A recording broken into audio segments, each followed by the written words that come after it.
With monthly benefits now underway, the agency was eager to move into its new building being constructed in Washington, D.C. World events, however, would change the fate of Social Security's location forever.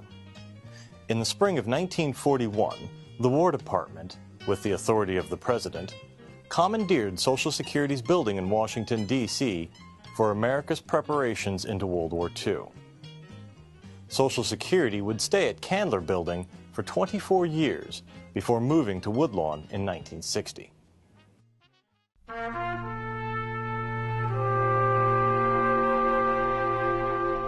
During the Second World War, a number of Social Security employees joined the Coast Guard Port Security Force.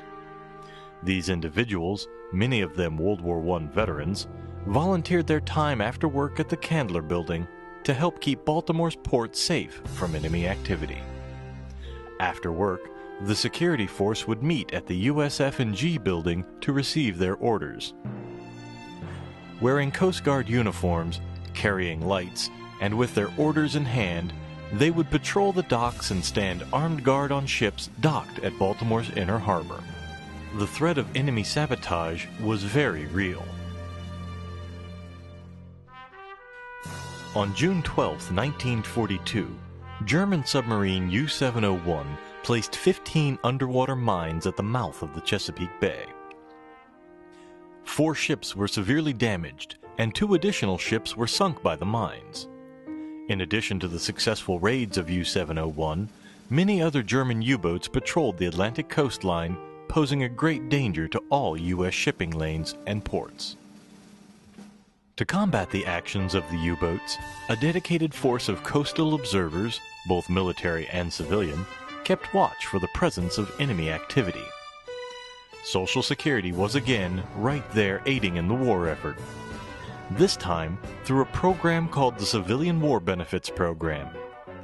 All civilian personnel who were employed by the government to patrol the coast were covered under the Civilian War Benefits Program.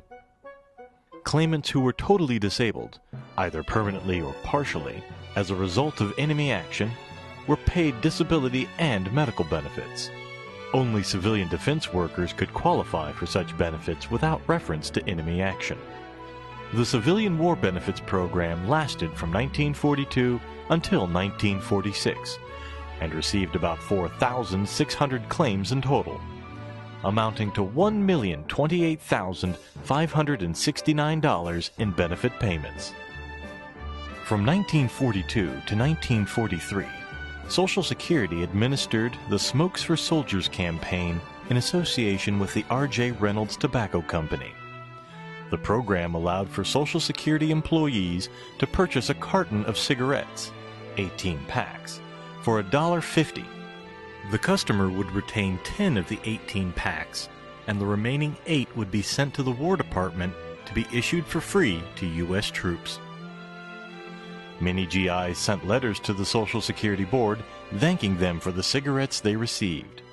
In 1944, Social Security employees raised enough money to purchase 2 new Dodge ambulances and 2 X-ray generators for the American Red Cross.